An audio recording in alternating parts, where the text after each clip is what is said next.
we've been done in the last 3 weeks, and yes, and also the last 2 years. Just a quick reminder that this is we will be recording this session. So if you want to turn off your cameras, please do so now. Just start with a couple of slides about the what we are doing, an overview of how we work. We always start with our vision, which is we will give our residents more free time by making everything that they do with the council faster and easier. This is at the heart of how we work. It's to helps us to shorten journeys through the website and make sure we have clear content from the title to help users right the way through the structure of the page with as few words as possible. Okay, so again, really quickly, we work in Agile. This is something which we have been doing from the start of the process. That we're trying to make sure that our team deliver things as quickly as possible, and we pick up work and we iterate. So this will be a theme going through today.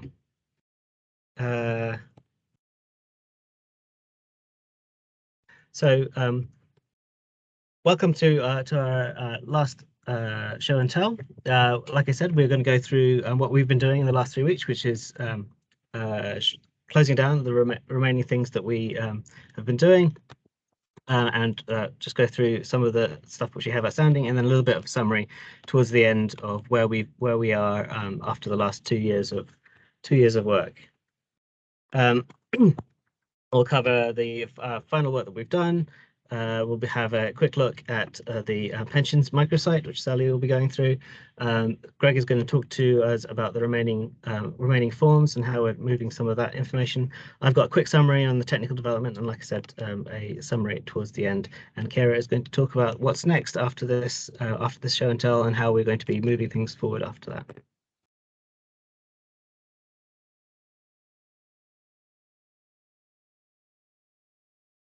Okay, so like I said, so this is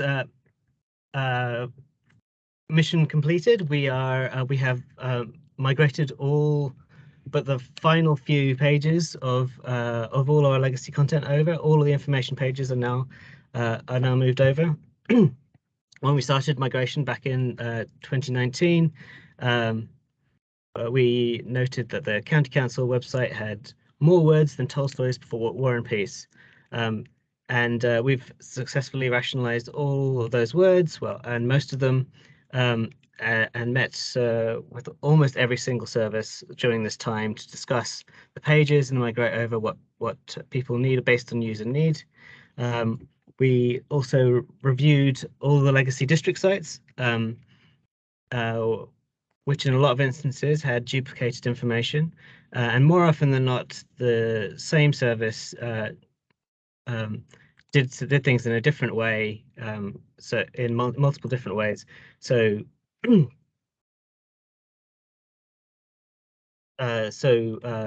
it was we had to rationalize that and make sure that information was presented in a clear and concise way. Obviously, it's been a huge effort from the whole digital team, and also across all of the services as well that we've worked with, and who've taken the time to help and support us along this journey. In the final sprint, we have published the book of pest treatment to find out which fuels can be burned, and various things. That's just the tail end of everything that we've been doing. Okay, Sally's going to talk through the pension site next. Good afternoon, everyone. So the content for the local government pension scheme, which we all belong to as employees, has been hosted on Buckinghamshire County Council website until now. The scheme is one of the largest public sector schemes in the country, and it's divided into 86 separate pension funds in England and Wales. And in Buckinghamshire alone, we have 280 employers included in it, including Bucks Council, many local councils, Thames Valley Police and schools and colleges.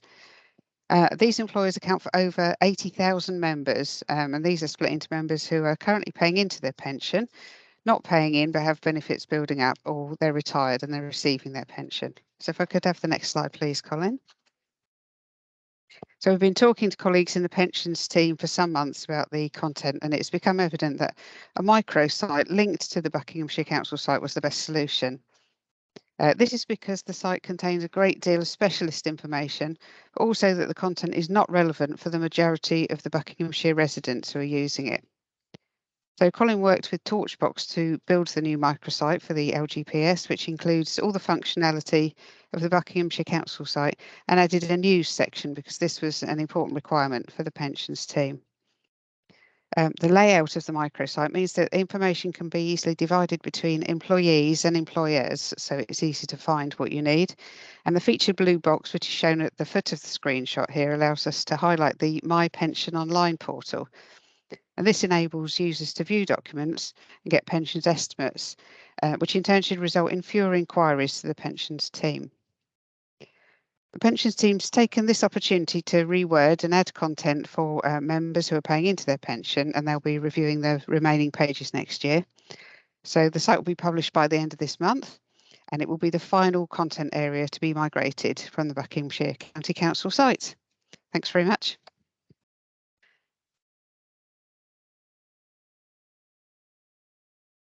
It's something we haven't spoken much about in previous show and tells, but just wanted to give a quick update on the migration of legacy forms. If you could go to the first slide, Colin. So alongside the migration of informational content that Colin spoke about earlier, we've been working proactively with teams across the council to identify forms for migration throughout the project, really. So often these discussions happened when we were auditing the team's web content, or sometimes services would approach us and ask about merging or migrating their existing forms. Obviously, there is a dedicated and brilliant web forms team responsible for building new forms. So often we were just kind of the middleman between the service and the forms team, so raising tickets with the forms team on behalf of the service. Earlier this year, though, we did do some work in Contentus, which is the old Wickham CMS, to shut down around 60 unused forms. And there are a handful of forms really left on our list before we can close down the legacy sites completely. So the building control site inspection form we moved over last week, and we're also currently working with the forms team to migrate the Blue Badge ANPR registration form, which Lucy and our team is picking up, and also the environmental permit inquiry forms, which were previously Word document forms that we're converting into web forms. Next slide, please, Colin. So yeah, it's also worth mentioning that some web forms will continue to be hosted on legacy platforms even after the core websites are closed. So don't be alarmed if you see those legacy forms hanging around. Those forms will be rebuilt over time by the web forms team. So that's it really. I mean, if you know your team has web forms that need to be sort of combined into a single county-wide form or moved across from the legacy platforms, you can raise a request with the forms team. They prefer that to be done through ServiceNow, and I can pop the link in the chat in a minute. But that's it for me. And back to you, Colin. Thank you, Greg. So whilst we have now completed migrating all of our informational forms and our informational pages, and as Greg says, we are still migrating the tail end of forms. We are still have ongoing technical improvements which we are working on. I was just going to summarize some of those right now. The first of which is the setting up the local government pension scheme website Sally talked about a little bit earlier. That's that all of that work has been completed. We're just now waiting for some technical updates to get that so that it can be made live in the new year. As part of that, we are we have updated our subsite templates, which are currently being used by Care Advice Bucks and Family Information Service, so that they can accommodate the pensions service and have a little bit more flexibility within their layouts. We have set up a new way of creating redirects within our site, which should reduce the number of duplicate search results that we have, particularly moving from from the main website to the subsites. We have created a Waste Wizard template for our colleagues within the waste team. That should now embed the Waste Wizard, which people hopefully are reasonably familiar with. We've been using it for quite some time. That can now be embedded within our main website rather than being on a separate site. We have for consistency, we now have a line between the content panels of our information page as well as on our inline index pages. That's just really around consistency. It is a single line, but we've been quite adamant that we need to have it there. We now have the ability to archive our alert boxes. We use these quite often to notify residents when there are issues with our website or indeed across the council. And quite often those alerts need to be added at relatively short notice. So having a stockpile of notices which we can rely on should enable us to assist our colleagues in the contact center to get these messages up even quicker. And then finally, we've got some accessibility changes. We didn't have the ability to deploy a heading within our location templates. That's been fixed, which enables us to pass that accessibility accreditation. And then finally, last sprint, I explained that we had updated our child inline index subpages so that they were all bundled together on the right-hand side. You can see that on the screen. We were able to do that last month for desktop mode, but we've now rolled that out for mobile mode as well, so that everybody has a consistent experience. But we are iterating on that one in order to try and get the information out as quickly as possible. So yeah, still lots of things to be going on with. We're continually trying to improve the website and making these small incremental changes through technical development, as well as working with the BAU team to continuously improve content across the website. Okay, so that takes me to the summary of where we are and what we've been doing. Some of the things that we may have learned over the last 2 and a bit years. It's been a long old time. We started this back in September 2019 when we commissioned work with Unboxed and Torchbox to start building a new website. We launched relatively quickly in February 2020, and then very quickly, as I'm sure everyone remembers, events overtook us with COVID and Unitary happening almost simultaneously. So ever since then, we've been working with our colleagues in Unboxed. They started training our in-house team in February 21 in order for us to take over, and we now have a wide range of skills within our team in order to do service design, content editing, user research, and we now have all of that resource within in-house rather than having to rely on our external partners. So that contract with Unboxed ended in December 21. And ever since, we've been working through the remainder of the site internally ourselves. So I think it's been a big learning process for all of us, but we will come out with a lot more knowledge and skills, which we've managed to transfer over from our suppliers over that time. So some of the top things that we've delivered in the last 2 years, we've managed to reduce from around 11,000 pages across all sites down to something a little bit more manageable, 3,500 pages, all of which have been service designed. So everything has gone through the team, been service designed, content edited, to make sure that we provide as efficient a journey for our users as possible. Our website Design patterns are published on our website. It's at the bottom of in the About section of the website. Anyone is able to go and view what we how we write, why we write it that way.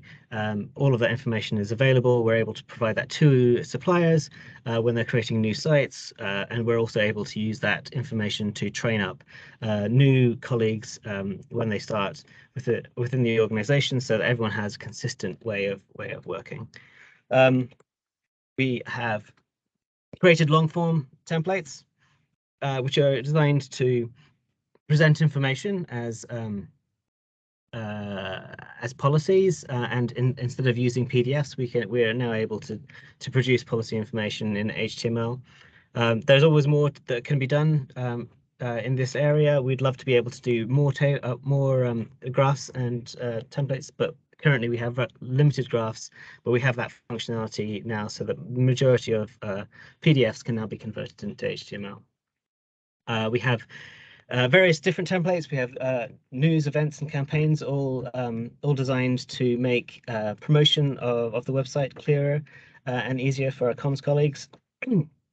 And indeed, we have a blog site, which is now being used by several areas to highlight the individual services across the county, and what they do and how they work for residents.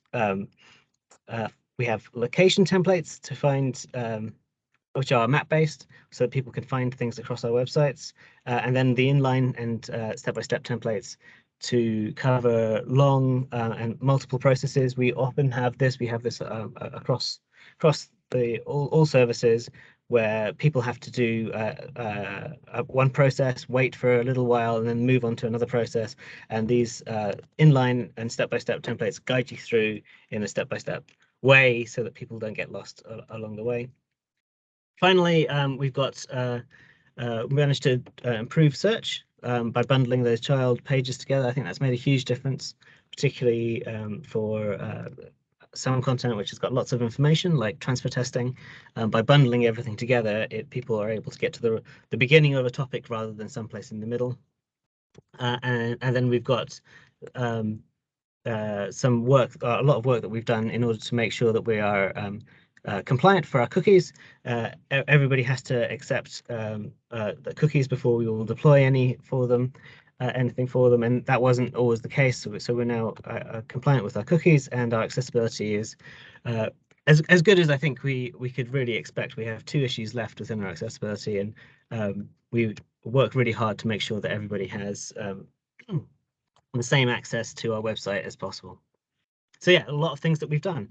All of these things have been done over the course of 2 years, and I think we've created a really flexible and dynamic website. The things that we've learned along this time. This one went out to the rest of the team and asking them for ideas, and this is some of the things that they've come back with. We've always worked in Agile from the very beginning. It was our intention when we started working with Unboxed to make sure that we worked in an Agile way. And there are many different roles that are required for Agile, but we didn't have as many people to fill these roles. But the things which were absolutely essential, we found it absolutely essential in the organization, was to make sure that we had service design within every process that we did. We had a content editor and a user researcher. Those are the three roles which are absolutely crucial, and the migration team is consisted of those three posts primarily, in order to make sure that everything is delivered in a consistent way. As part of that, one of the clear takeaways that we had was to engage with services as early as possible, and to make sure that the services were fully engaged with us, and we were able to accommodate any of the requirements that they needed, and be able to understand what the issues that they had with the website were as soon as possible, and that enabled us to have a champion in every service. It's really important to have a product owner for for every task that we take out, because otherwise tasks can drift as everybody passes the buck to other people. So one of the things that we really learned is we needed to have somebody to champion that at every step of the way. So on a more practical level, 3-week sprints worked better for us. Traditionally, you would do 2-week sprints, but we found that it was more productive for us to divide these up into 3 weeks. I think it worked a little bit better with everybody's schedules. We managed to get a little bit more done and managed to get a little bit more response back from our colleagues across the council within a 3-week period than at 2. Equally, we started off by having these giant prioritization sessions with the entire team. It would take over an hour for us to do every 3 weeks, and actually we found that it was much more productive to sort of slim that down to sort of just the team leads doing the bulk of the prioritization work, and then we would have a follow-on session which was much quicker after that with the rest of the team in order to allocate those tickets out and make sure everybody agreed with the workloads that were being handed out. It took us a while to work out this one, but with Trello tickets, there is a Goldilocks Trello ticket that is neither too big nor too small, something that can get done within those 3 weeks. And if you can get something at the right size, we started off by having them really, really huge and not moving those tickets for months upon end. Then we made them really, really small, and it took us forever to create all of these tickets. But we finally got to a place where we worked out that we could what was needed within the 3-week sprint, and we managed to get the majority of those tickets over to the right hand side. And that's really important for people to see consistency and moving across as part of an agile process. This is an easy one: deliver fast and iterate later. If at all possible, we would try and get stuff done. Websites have the fortunate ability to be amended and continue to be improved over time. It's not like print, so we were always keen to try and build something, and then if need be, we come back to it and look at it again and just keep working at it until it was ready.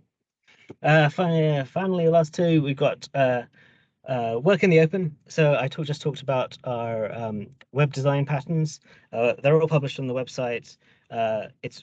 I think it's really important to us for everyone to be clear about why we do things and what we do things for. Equally, it's really important for us to try and explain to other services why we are presenting information in a particular way, so that residents can find things easily and understand things easily, rather than writing in council speak on council terms. And then finally, we spent a lot of time within our team trying to 2i each other's work, take things to design crits, and show off what we're doing. If there's no such thing as a bad idea, so all that we would do is knock around ideas until we had the best that we can come up with between the team. But it's really important to us to be as open as possible about that.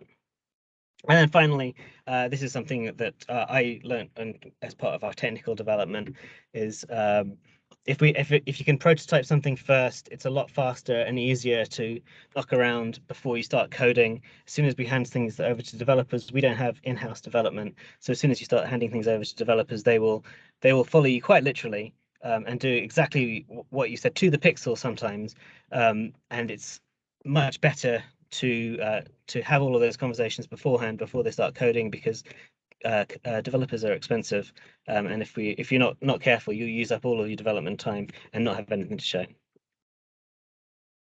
Right, that was quite a lot of information. I'm going to take a breather with my voice before it disappears completely. And Gary, you're going to talk what happens now.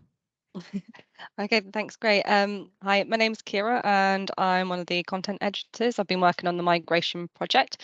So Greg, if you can just pop straight over to the next slide. Colin, sorry. Well, that's it. So that, as already mentioned, the migration is now complete. So I'd kind of like to thank all the services that we've been working with and helping us achieve this, and how we've migrated all the informational content pages over to the over from the legacy sites. And as already mentioned, this will unfortunately be our last show and tell. So these show and tells have been such a big part of the agile delivery process, and it's been a great way for us to tell you guys as the wider council about the work we've been doing. We believe working in the open is the best way to be, and we also believe in sharing our successes, as well as the things that may not have gone to plan, is such an invaluable way of creating a team that everyone in the council can feel a part of. So next slide. So what happens next after that? So we'll be carrying on working like this, and we'll be continuing to share what we've been doing in our new digital blog that will hopefully be set up in the new year. This will sit alongside other blogs from our friends in the council services such as Fostering, Libraries and Buckinghamshire Archives. The blog will be a chance for us to take specific things we've been working on and talk about what we did and how we did it.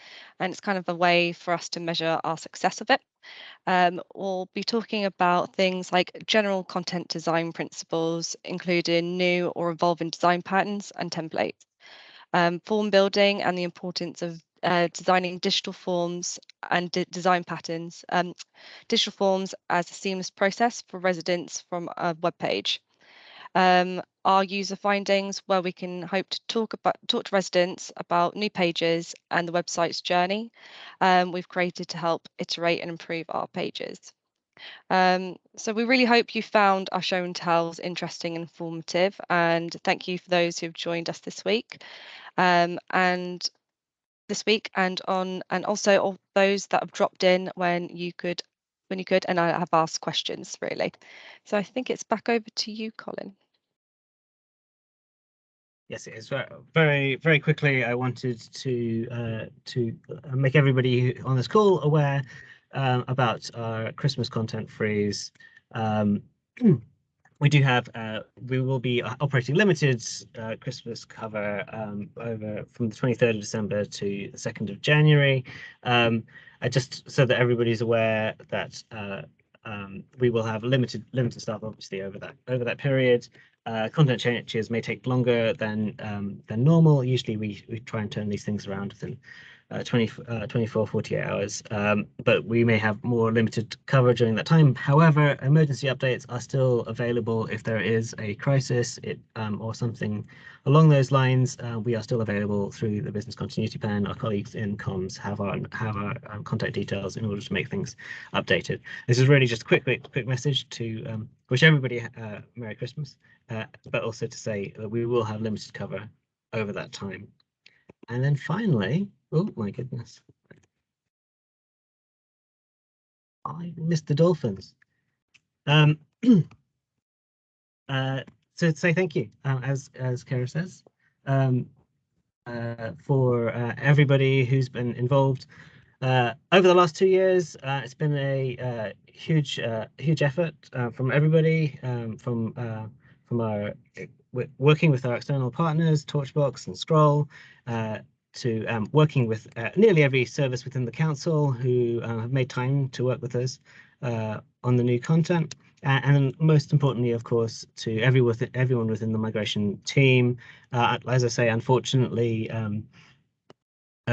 Jez and Stuart weren't able to be with us today, and Pete's also away. So you're left with me, who probably has the least to do with the migration of everybody. But yeah, they've all done an incredible job. So thank you to everybody within the digital team for all of the work they've done over the last 2 and a bit years. And that's it. Thank you very much, everybody. Wish you all a very Merry Christmas, and we will see you in the new year.